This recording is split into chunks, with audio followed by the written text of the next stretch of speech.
Our very first year, we were hooping and hollering because we did a top speed of 34 miles an hour, and we were ecstatic. So don't get, if you've never built a car before, don't get wrapped up in trying to get to be the fastest and all that.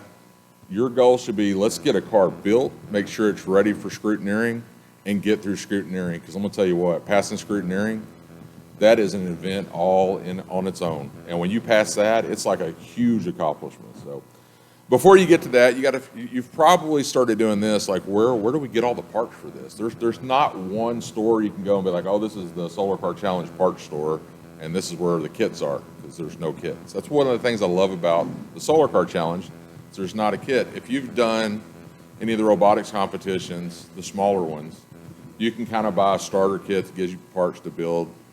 That's not how Solar Car Challenge works. So it really makes you stretch out there and figure out what you got to do to build a car. So, you know, depending on how you approach it, one of the first things that you want to look at is how we're going to power this vehicle. And so you want to look at places where you can get solar cells. If you're building a car for the first time, I would highly, 99.9999% suggest you buy them off the shelf. There's a number of different panels that you can get. You can get the ones that have the frame on it that are rigid. You can get the flexible ones. And then if you are so inclined, you can buy direct from Maxeon and buy the individual cells, and then you have to solder them together and figure out how to encapsulate them. And I'm going to tell you, that's a chore. We've been trying to perfect that for ourselves for the last 3 or 4 years. Some of the places that are great starting points for looking for parts are Unbound Solar. SPM Solar will they'll custom make cells for you. They're out of North Carolina, and Dr. D with Liberty Christian, they've had custom ones made. We've had custom ones made there. Covenant Christians had them done. I think where did Covenant get their cells last time? Shine Solar. I think that's where. So Shine Solar will make you custom panels as well. There's a CED Green Tech. If you are interested in building your own cells or looking into it, the makeyoursolar.com is the contact for SunPower Maxeon. SunPower is the parent company, Maxeon is the subsidiary, and they sell these cells in different quantities, and they come from I think Barcelona, Spain. And then also you can get SunPower cells, lower efficiency cells, on Amazon and eBay.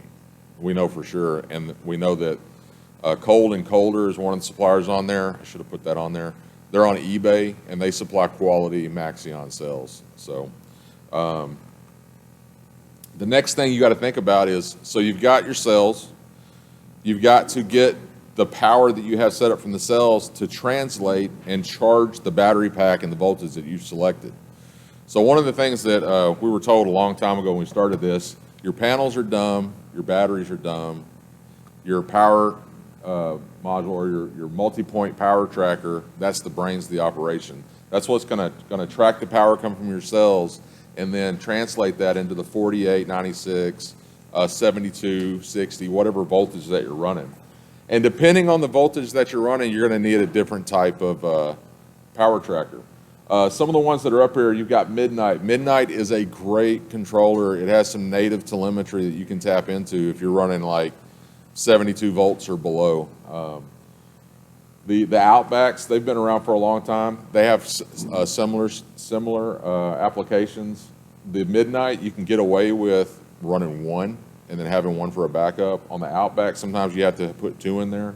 The three to the right, these are controllers that will do anywhere from 12 up to like 140 volts. So if you're running an advanced car, something off the shelf that you can buy that people use on their home, it's really difficult to find anything that's going to be above 72 volts. And just to give you kind of a price variance between them, the Classics and the Outbacks, they run around $800 to $900 a piece, and like one of them can probably do your array. The three on the two in the middle that are more to the right up there, that is a aerial controller, and the other one is an Elmar controller. Those are both about $1,200 a piece, and you probably would need a minimum of 3 if you were going to do your array. And then the one on the far right, that's a company called Nomorico. You can get them on Facebook. You're going to see them again. But if you're interested in purchasing or getting a top-notch hub motor, which we'll get to later, Key Nomura, does the Mitsuba hub motors. And so their Facebook down here, facebook.com/Nomorico, that's where you can contact them. You just send them a message, and then your email, and they'll email you their catalog and what's going on. If you want a custom motor made, what that's going to cost. If you do want to do that, it's going to cost you somewhere between $15,000 to $25,000 for that. So the 3 on the left are more affordable for entry level in if you're running like classic, advanced classic, or you're just staying below 72 volts or 72 or lower, they're good. If you're going for a higher voltage, then you're going to have to get into a little bit more expensive controllers.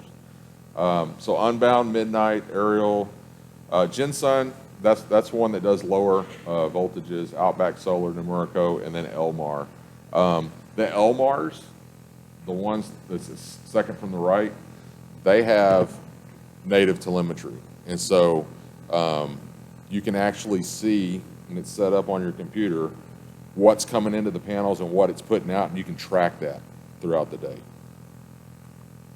Batteries, some of the places you can get batteries. Battery guys are primarily lead acid. You can kind of look, if you're running lead acid, it's a great place because they're free shipping and they're a little bit cheaper than buying your batteries anywhere else, so that saves you some money. Sun Extender are also a lead battery. The Sun Extender batteries, they can take a beating. You can abuse them, and they do fantastic for a race. Battery Space, great place to go to do research, especially is anybody in here going to run lead acid batteries this year or in the future, or is everybody going to do some kind of lithium? Show of hands for lead acid. So everybody, show of hands for lithium batteries. Okay. So batteryspace.com, you can buy batteries there. It's also a good place to go look and research because they'll have a list of all the different either lithium-ion batteries or lithium phosphate batteries, and you can look and compare to make sure that those batteries meet the rules as far as their charge and discharge ratings. 18650 Battery Store, we've purchased from there. We run lithium-ion batteries in our advanced car. And we actually purchased our lithium-ion batteries for our advanced classic car from there as well. When we got back from the race, they were running a 40% off sale, so we jumped right on that. DCbattery.com is a good source, and then Lion Wholesale, we purchased from them as well. So these are the 18650 Lion Wholesale. Those are reputable suppliers. Be very careful about buying your batteries on eBay, because you might get something that's not exactly what you were thinking that you were going to get, or maybe has been relabeled. So you want to make sure that you buy from a reputable source. If you get a gut feeling when you're purchasing something, go with that gut feeling. Does that make sense? If you feel like if you're just going to save like maybe 5%, double check and do your due diligence and do the research. Okay, so motors. Man, how many of y'all have already researched motors? Okay. There's all different kinds of motors. You've got brushless, permanent magnet brushed motors, AC motors, pancake motors, and then you've got hub motors. So the one in the middle with the red, that is the Mitsuba hub motor. That's the one that can run you anywhere between, brand new $15,000 to $25,000, depending on what you're getting done with it. And they're going to build it custom for what you're going to do. The motor on the left there that's in black, that is a fantastic little motor. It's very inexpensive. You're going to spend like $400 or $500 on it. If you do that, it's smart to buy a backup. One is none, two is one. You've heard that term. And then brushless, that's just whatever you choose to do. You got to think you're going to run the race for 4 or 5 days. So brush versus brushless, you might get a little bit more efficiency there. You double check that. And then motor controllers. You want to make sure you got a motor controller that meets the motor. And so a lot of times you can buy package deals, or you can go and look and see what you think is going to work best for you. I haven't run into a lot of motor controllers that will give you telemetry from the motor controller, so you kind of want to research that as well. So Cloud Electric, that was one. They still sell stuff. They're primarily a supplier for like industrial forklift stuff, but there's still good stuff there. The ones that are really good go-tos: Electric Motorsports, EV Drives, Thunderstruck Motors, and then the Mitsuba motors. You can go to that website, Mitsuba English Products Solar Car, and you can kind of look what they got. But the contact again is going to be Nomura, Key Nomura, and he gets back with you pretty quick. Go follow him on Facebook because he goes to different teams all the time. We followed him all the way through the World Challenge that happened this last year. And I should have put it up here. If y'all want to write this down, it may be on the sheet, but it might not. There's a company called QS Motors, and you can get hub motors from there, from China. We've bought them and used them. We haven't had a problem with them. So that's going to be a lot more inexpensive, but there's a lot more weight there. So those are things you got to take into account. So as far as motors, these are good jumping off points. And what I didn't say at the beginning, this isn't the end all be all for supplies. There's stuff out there that you're going to find that I probably haven't even come across yet. In the last decade or so, over a decade that we've been doing this, the technology just seems to grow and grow. The efficiency tends to get better and better. So every year you want to be looking, is there something new out there? So switches, disconnects, lights, fuses, wires. This slide goes against everything you've ever heard about a PowerPoint slide, right? It's got a lot on there, but I just wanted to make it available. So if you actually go to the website and download this, I think they can download this presentation along with the sheet. You can go through there and click on it, and it'll take you to these. Some of this stuff that you're really going to need is, one of the things that we had a hard time finding was low voltage alarm for your auxiliary system. So when you go through scrutineering, you're going to have a low voltage alarm. 12 volt technology, they have them, and then there's another one. It's like, I'm pretty sure it's on the Word document, but it's going to have a low voltage alarm, and it's all built in. It's got a readout that tells you the voltage of your auxiliary battery. It's got a dial that not only beeps at you but flashes red lights, and you can make it your main on-off switch for your auxiliary system. You're going to have to do fuses. You'll need to look at that. Make sure you read the rules. Read them. All right, and then pretend I just said that 100 more times. It's so important to read the rules. We've been doing this a long time, and when we did our advanced car, we had read the rules, and we kind of got like, oh, we've read them. And then we were going through it like 2 weeks before we come to the race, and we realized, oh, we've got to get destructive testing done on our carbon fiber. So we were able to swing that and get that done. But if we hadn't, we would have been penalized before we even showed up for the race. So make sure that you read the rules. Brake lights, turn signals, O'Reilly, Granger, E-Trailer. There's one on here that I think I added to the Word document, but there's Chrome Glow. Chrome Glow is a motorcycle supplier for LED lights. They are extremely bright. They're expensive, but they're extremely bright.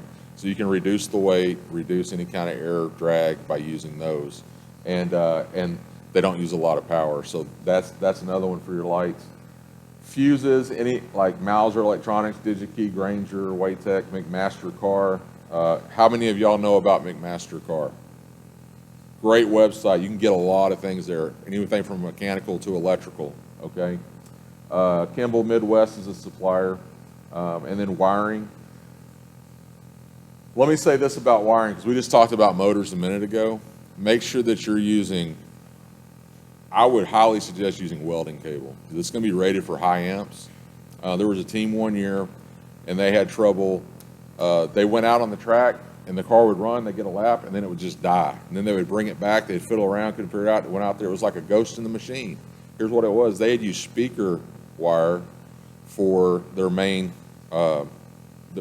their main electrical system, and it was starting to burn out in the center. They couldn't see it. It was burning out in the center because speaker wire is not rated for the demands you're going to put on your vehicle. So make sure that you get the wire rated. Make sure that that company has a chart so that when you go to scrutineering, you say you got 4-gauge wire and it's rated for this many amps. You can show that to the judge and say, yeah, this is what it's rated for, and it's like no brainer. Okay, make sure. And if it's your first year, over-engineer the car so that you can pass scrutineering. You know it's safe. Okay. Cloud Electric Motorsports, EV drives, and obviously Amazon. A lot of these companies are on Amazon. Okay. Speedometer, voltage alarm, voltage amps. There's low voltage alarm, the 12-volt technology, rig runner.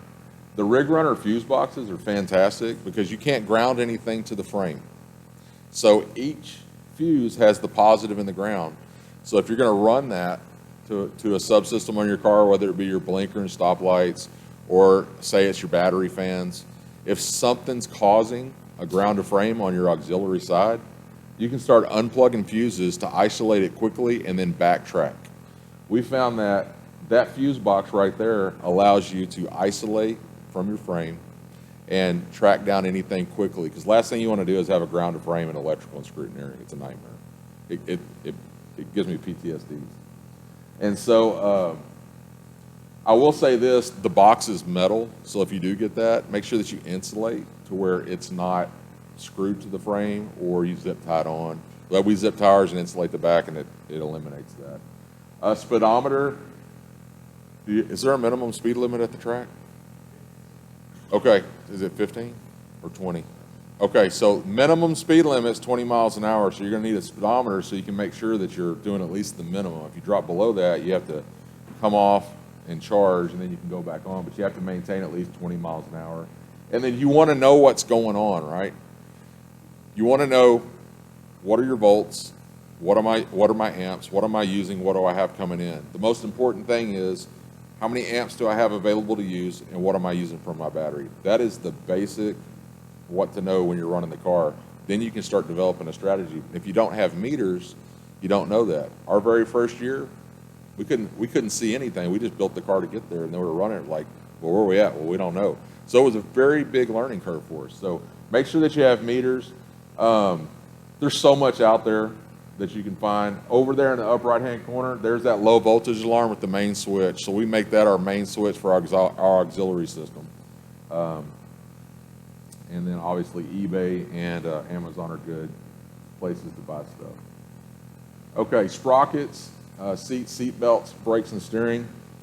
You can get custom sprockets. So if you're using a motorcycle rear end, just know what that rear end came from. You can contact some of these sprocket companies. And if you want to have a custom gear ratio for your setup, depending on what your motor is and what you want to do and the weight of your vehicle, you can do that. In the past, a custom sprocket cost you anywhere from $125 to $150 with the tooth gearing that you want. Rocket sprocket, Rebel gears, and Super sprockets. I checked those back in September, and they were all active. We've ordered from them before. Seats and seat belts. If you get seat belts donated to you, look to see what the expiration date is, because if they expired, you'll have to get new belts. So make sure that your belts are within, the range for the race.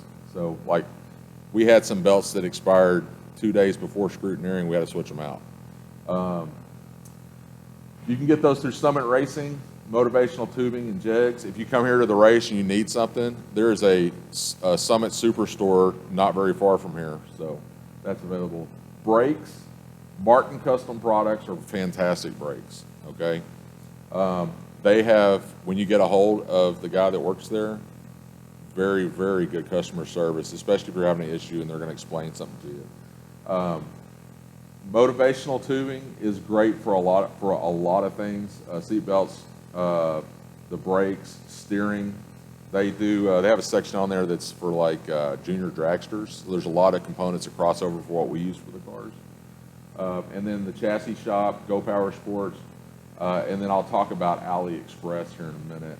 That rack and pinion setup and all that, we bought one of those from AliExpress. And if you haven't known, that's like Alibaba, or it's direct, it's direct from like India or China. Suspension, you know, suspension's one of those things. Don't do your research on that so that you have it set up right, especially if you get a four-wheeler donated or you buy the front end, you know, you can't just take the whole front end welded on. You have to take the suspension and put it to your frame. So make sure that you understand that geometry, okay? And you can get suspension parts brand new from the manufacturer, or like us, you go on eBay or Amazon and look to see if anybody's selling like the front end or a four-wheeler or something. AliExpress, let's see here. Metal for construction. I'll put online metals on here, and then I put some that are like Wix Aircraft, QMS Steel and Garland Steel. Those are ones that are local around here. But online metals, go on there because you can research your metal. You can look at the strength of the metals. You can look at what the weight is per pound, because that could be important, right? They're expensive, so I wouldn't order from them, but use it for research.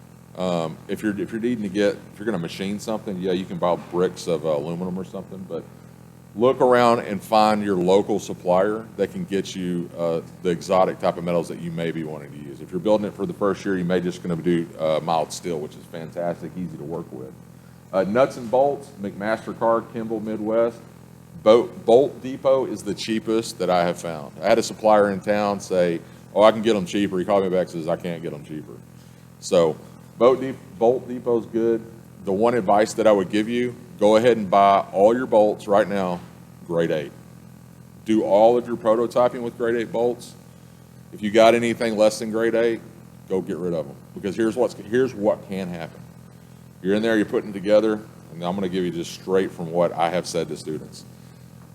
They mocked up the seat. They found some grade 5 bolts. They put them in there and say, oh yeah, it's good. I said, okay, tomorrow change those out to grade 8 to the right length. Or we order them and then put them in there. Well, we ordered them, or they didn't change them, so what happened? We're at scrutineering, and they're like, oh, you got to change those out. Well, the seat, we built so much stuff around it, it was a pain. So the faster you can get through stages at scrutineering, the better it's going to be for you and other teams that may be struggling. So Bolt Depot's good, grade 8 bolts. And then wheels, Summit Racing, you can get wheels from there. Treatland TV, so this is a very unique website. They're a moped supplier. They supply a range of different wheels with brakes, without brakes, with disc brakes. If you email them, it may take a minute to get back to you. I feel convinced the whole reason for their business is so that they can fund their surfing habit. So they're a great company. They rate everything in tacos. So if it's a 5 taco rating, that's pretty good. They do sales a lot, and they're, once you order something, it's rare. It's pretty quick that you get it. The other thing that I put on here at the very bottom is shop.adapterkings.com. They make wheel adapters for anything. So like if you have an ATV front end that has a specific Honda, Kawasaki, or Polaris or some Can-Am brand, and you got that wheel pattern, and you want to go to maybe a wheel that's more substantial, like a weld wheel with a skinny 3-inch tire from Summit, they can make that adapter for you, so you can put that on there, and then you can put that automotive wheel on it, or vice versa. And they're not real expensive. You can see an example of them over there. And then if you're going to do any composites, or you want to create a aerodynamic body using shrink material, which is becoming really popular, and you get way more benefit from it than you would think. The shrink material up in the left-hand corner, shrink wrap, we use that on our cars that are like our advanced classic car. We put that on there to get an aerodynamic shape and encapsulate the car so we can get less wind resistance. We shrink it with just a regular heat gun because it's more controlled. You can get the propane beast to shrink that, but we found that a regular, $20 heat gun from Lowe's or Home Depot does the job pretty good and gives you a lot more control. Some of the places you can get composite materials, if you're going to work with anything fiberglass, carbon fiber, Kevlar, anything of that nature, where you need to get resins or a core board, or you want to buy carbon fiber tubing or make it. Composite materials, Express Composite, Rock West, Fiberglass, Composite Envisions, and then Dragon Plate. Dragon Plate, you can buy carbon fiber sandwich panels or fiberglass sandwich panels, already made in 4x8 sheets, 2x4 sheets, or 4x4 sheets.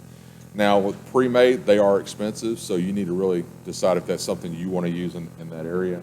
And they also have carbon fiber tubes. You can get the same strength of something aluminum, but super light. Just know that every time you're wanting to go super light, it starts getting super expensive. And then shrink wrap, you can buy that 20 feet wide, 200 feet long for about $300, and you can get that from Americover or Big Shrink. And then one of the brands for the tape for that is called Dr. Shrink. Don't buy the off-brand. You might see a really good deal on eBay, and when it comes in, it won't be white. It'll be an off-white pink color, and it doesn't look great. And I will tell you this: if you do the shrink wrap, it comes in like white and blue, and I think you can get black. Don't paint it. It's a nightmare. The paint will flake off. It'll get everywhere. It's terrible. But it stickers great if you put stickers on it. And then if you're gonna make a positive plug to build a mold, you can get foam from this company right here called I can't even name it, Foam Mart, and that allows you to build up, and you can get artistic and carve a body shape. Yep. So previous slide, you had mentioned the composite tubing that you can get when you're trying to go ultralight. You said that it gets more expensive to do that. Is there a time penalty in construction when you try and go to mocking up with the ultralight materials versus, say, slapping something together with mild steel? Or is it about this? So I'm glad you said that. Is there a time penalty? If you've never done anything before, yes, there's a time penalty. And you really need to understand on the carbon fiber where its strengths lie. So you may use it in a way that it might not have been designed to be used, and so when you put it on the car, it could break, and then you're back to. You may have to start over and redesign that completely, and so that can hinder your ability to get your car finished. Let me talk about this. This isn't about parts, but this is about. Everybody's heard the term being in the weeds, or not being able to see the trees or see the forest through the trees. If you're first time working on the car, don't get held up on one thing has to be specific this way. Look at the broader picture. What do we need to make that work where it's safe, right? And then move to the next thing. I've seen teams that get caught up in they need a specific wheel. It has to be specifically this when they could have just got that wheel. It's not exactly that, but it'll work. And they didn't make it to the race, or they get to the race and the car's not together because they got caught up in that. Don't get caught up in that. If don't be afraid to ask for help. Man, I've seen teams that didn't want to accept help or didn't want to ask for it. And us that have done it a while, we look at them and go, if they would have just asked for help, they'd be racing. I mean, you've seen it, right? So Solar Car is such a unique program that everybody wants to help each other. Because we all know that some of y'all that are here may have been planning to do this for 2 years already, and you may be halfway through building a car, or you're about to start. Ask for help. And when you get to the race, I personally want to see everybody qualify at scrutiny, right? If we're racing, I want to race against a team that's at their best, not at their worst, right? We have this philosophy. If you're in our division and we look over and we're like, oh man, they don't have that part, they're not going to be able to race. First thing we're going to do is like, we got that part, here you go. Because we don't want to win by default. We want to have, the fun is the competition. It's seeing, wow, look how great their car did. I mean, one of the teams, Ross from Washington, man, they can build solar cars. There's no doubt about that. And so we thought we had something better, and they came out and they were just smoking this. Our car was doing way better than last year, but that competition is so fun. It builds camaraderie. This is not a cutthroat competition, guys. This is something special beyond anything that you've done before if you haven't done it. Yeah. 2018, our car, I'm from Palmdale Solar Falcons, our car caught on fire when our batteries, our system completely engulfed, destroyed everything. We thought we were out of the race, but the kids wanted to work on the car. Several students from the Iron Lions came out to the garage where we were working on the rest day, the media day, and they worked alongside our team We can't even tell you how much we appreciated that effort that they put in to help us out. And thanks to them and the other teams who donated parts. You think going through scrutineering once is tough? Try going through scrutineering twice. That's tough. But the kids were determined. They had one goal in mind. Not a trophy, not first place, none of that. It was to drive across the finish line in their hometown. And thanks to the other teams, we did just that. Yes, sir. Yeah, I just had one question before you moved on to maybe this. Well, where do you go to get your roll bar done, or who do you approach to? So I can tell you how we've used depending on what your arc is for your roll bar, an exhaust bending shop. If it's not real tight, you can take it up there and say, hey, we want to do this bend, and they'll know where to put the angles. We had one at school, and so we bought like 2 pieces of chromoly, and the kids practiced. And after we practiced those 2 pieces, I never practiced with chromoly again. We practiced with something cheaper, so that's good. But you can get the bends in there, and we were able to do that. The other thing that we did when we needed to do a tight bend is we had a metal table. We built the jig. We built the arc that we needed, and we watched a video to where you can fill the tube with sand, and then put an 1/8" hole on the end so you can release any moisture that might be in there, and then just pin it 2 rosebuds, and it's tricky, man. 2 rosebuds, you just kind of work it around, try not to get ahead of yourself, and you get the bend around, let it cool, empty the sand, and you got a beautiful piece. You want to make sure that you don't wrinkle it though, because that's in the rules. This is a question I get asked by everybody. The roll bar sizes in the rules are pretty heavy duty. And honestly, some of them are pretty difficult to bend sometimes with a standard exhaust shop or some of the equipment. You will get wrinkles, you will get issues with it.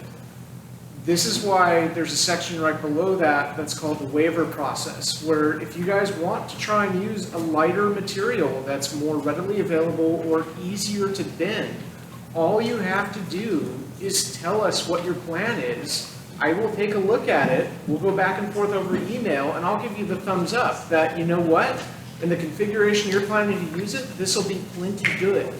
So don't get hung up that the sizes in the rule book are the only sizes possible to use for that roll bar, because I know that's hard to bend. Part of that is a little bit intentional, so that if the teams never ever talk to us about what they're doing, well, at least they'll use some heavy duty material. But if you guys want to open up the dialogue with the race staff, we understand this is an engineering and design competition too. There are sometimes other ways of doing things that are just as good. Just tell us about it. And we'll go back and forth. I usually, and so does Dr. Marks, we try and work the best we can with what teams want to do to make them successful. If there's a concern that I have when I see it, I'll let you guys know. If it looks good, you have the thumbs up, and you're good for scrutineering for that. Just remember that you can use materials other than what are specified for that roll bar. You just have to submit the waiver, which means talking to us and telling us what your plan is so we can say, yeah, we're good with that, or hey, maybe if you do this, then it'll be okay. Either way, we still want you to succeed and be able to build the car. So just remember that. For the roll bar and the roll cage, the materials are super heavy. If you think you can do something with less, just tell us about it. We'll work with you on it. That was the intent. I don't think we do the greatest job of communicating that simply through a rule book. So, bonus points for all of you that are at the workshop. You just found out the secret. There is a company that will bend your bars in Chicago. I'm going to look that up and see if I can get it to you. Okay, so if you can't find a part that you want, man, we found this a couple of years ago, and it just opened the doors for us. So you can get solid edge through Solar Car. Siemens is one of the sponsors of Solar Car Challenge. And you can use solid edge to create CAD what you want. Somebody, like we use Onshape at school. Some of y'all use SolidWorks, you might AutoCAD, it doesn't really matter. So Xometry.com, has anybody used them before or heard of them? So this company, what they do is you can upload a step file or an STL file. If you want something 3D printed, or you want something CNC machined out of a certain metal, or you want to have, like we just had some battery connectors done out of high conductive copper, and we CAD'd them and sent it off to them. But if you CAD what you want, then you can send it to Xometry, and immediately within, man, if it's an easy part, not a multiple part, you'll get feedback right away on what the cost is going to be. You'll have different options. You'll have expedited, normal, slow, or you can get it from China economy. So an example here is, this is one of the axles for our advanced car up there on the right. So our students CAD'd that axle, and then we're like, well, we could turn it on a lathe, but man, I don't know if y'all have ever turned parts by hand. It's real hard to keep them consistent. We found this, and we can get those made for 150 bucks a piece. And so we just ordered them, and then they come in, and so you can have them, we had them made out of chromoly steel, or you can have them made out of stainless steel, or you can have them made out of whatever's gonna fit what you want. And so what that does is the students created the part in CAD, right? As long as the students are in charge of the design and the creation, they can hire a welder to come in and say, I want you to weld here, here, and here. Don't do anything without what we tell you to do, and that's okay. But this right here, if you can design it, send it off, have it made, you're waiting for it to come back in 5 to 10 days, then you've just taken that, and your students are now working on other stuff, or you guys are working on other stuff, okay? But for parts you can't get that's not readily available, this could open the door for you to have stuff that's like awesome. You can have wheels made, but it can get kind of expensive. So Xometry.com, and then if you don't have a CAD program, Solid Edge is a really good one. And then I'm gonna go quick here. One-stop shopping, Amazon, eBay, Walmart. Walmart carries a lot of stuff. And then if you're gonna order from China, order early, because you're looking at extended shipping times. You may get incomplete parts, or it may not be completely manufactured. Communication barrier, and there's really not a warranty. And then ask for discounts if you have a company. You know, can you put free shipping on this? This is what we do. Ask, you know, and then approve vendors. Build relationships with the companies in your town. If you're a public school, they got to be an approved vendor. I don't know how that works with a private school. If you have a 501c3, then you can kind of do what you want. But work with those local companies, because they may become a sponsor and help you order stuff from anywhere around the world. And that's pretty much that presentation.